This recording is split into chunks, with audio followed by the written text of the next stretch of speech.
Rapid action ব্যাটালিয়নের যে সমস্ত অফিসাররা এই গুমের সাথে জড়িত ছিলেন তার মধ্য থেকে কিছু সংখ্যক অফিসারকে আজকে এখানে বিচারের মুখোমুখি করা হয়েছে। এর সাথে এই গুমের প্রধান পৃষ্ঠপোষক নির্দেশদাতা হিসেবে সাবেক প্রধানমন্ত্রী শেখ হাসিনা, সাবেক স্বরাষ্ট্রমন্ত্রী আসাদুজ্জামান খান কামাল সহ এই সমস্ত অফিসারদের বিচার এখানে অনুষ্ঠিত হচ্ছে। এই বিচারের মধ্য দিয়ে বাংলাদেশের গুমের যে কালচার, যেটা গত 17 বছর ধরে চালানো হয়েছিল এবং এটা পৃথিবীর বর্বরতম অপরাধগুলোর একটি, সেই অপরাধের একটা ইতি ঘটানোর চেষ্টা হবে এই বিচারের মাধ্যমে। যে রাষ্ট্রীয় বাহিনীগুলোকে মার্সেনারির মতো ব্যবহার করে বাংলাদেশের গুমকে একটা সংস্কৃতিতে পরিণত করা হয়েছিল, ভিন্ন মত দমনের জন্য, প্রতিপক্ষকে শায়েস্তা করার জন্য। তারা এমন একটি সংস্কৃতি প্রতিষ্ঠা করেছিল যে চাইলেই যে কোনো সময়ে যে কোনো মানুষকে তারা নাই করে দিতে পারেন এবং এর জন্য কোথাও কাউকে জবাবদিহি করতে হয় না।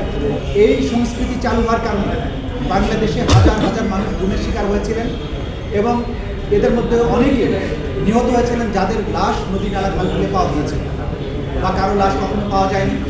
গুমের শিকারের যে পরিবারগুলো, তারা অনেকেই জানেন না যে তাদের স্বজন বেঁচে আছেন কিংবা মারা গেছেন। তার স্ত্রীরা জানেন না তিনি বিধবা না সধবা, সন্তানেরা জানেন না বাবা জীবিত আছেন না মৃত, এবং মারা গিয়ে থাকলে কবে তার মৃত্যু হয়েছে, কোথায় তার খবর হয়েছে।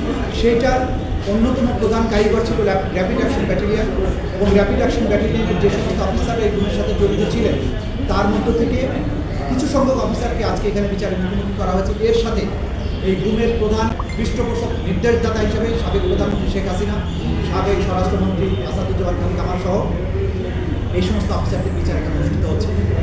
এই বিচারের মধ্য দিয়ে বাংলাদেশের গুমের যে কালচার, যেটা গত 17 বছর ধরে চালানো হয়েছিল এবং এটা পৃথিবীর বর্বরতম অপরাধগুলোর একটি, সেই অপরাধের একটা ইতি ঘটানোর চেষ্টা হবে এই বিচারের মাধ্যমে। এই বিচারের মাধ্যমে অতীতে সংগঠিত অপরাধের শুধুমাত্র দায়মোচনী নয়, ভবিষ্যতে গুমের মতো ভয়াবহ জিনিস যাতে সমাজে ফিরে আসতে না পারে, সেই জন্য এই বিচার আমরা চেয়েছি এবং সেই বিচারের প্রক্রিয়া এখানে শুরু হয়েছে। এর বাইরে আজকে 2024 সালের জুলাই এবং আগস্ট মাসে ইন্টারনেট বন্ধ করে দিয়ে গণহত্যা চালানো, গণহত্যাকে বিশ্ববাসীর দৃষ্টি থেকে আড়াল করার দায়ে আসামি জুনায়েদ আহমেদ পালক এবং সজীব এবং 18 ফেব্রুয়ারি 2026 তারিখে এই মামলার সাক্ষ্য গ্রহণের দিনের জন্য নির্ধারণ করা হয়েছে। সেই মামলাতেও আমরা বলেছি যে এই দুজন আসামি যারা বাংলাদেশের ইন্টারনেট ব্যবস্থাপনার দায়িত্বে ছিলেন, তারা নানানভাবে নিজেরা যেমন উস্কানি দিয়েছেন, হুকুম দিয়েছেন, তাদের নানান ধরনের টেলিফোনিক কনভারসেশন ছিল।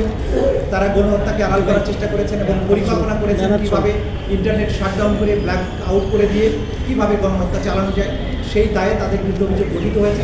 তাদের বিরুদ্ধে প্রথম সাক্ষী উপস্থাপনের মধ্যে দিয়ে এই বিচার প্রক্রিয়াটাও একটু পরিণতি পাবে এবং তারা যে অপরাধ করেছেন বাংলাদেশের জনগণের উপরে, সেই অপরাধের প্রায়শ্চিত্ত তাদেরকে করতে হবে আইনের।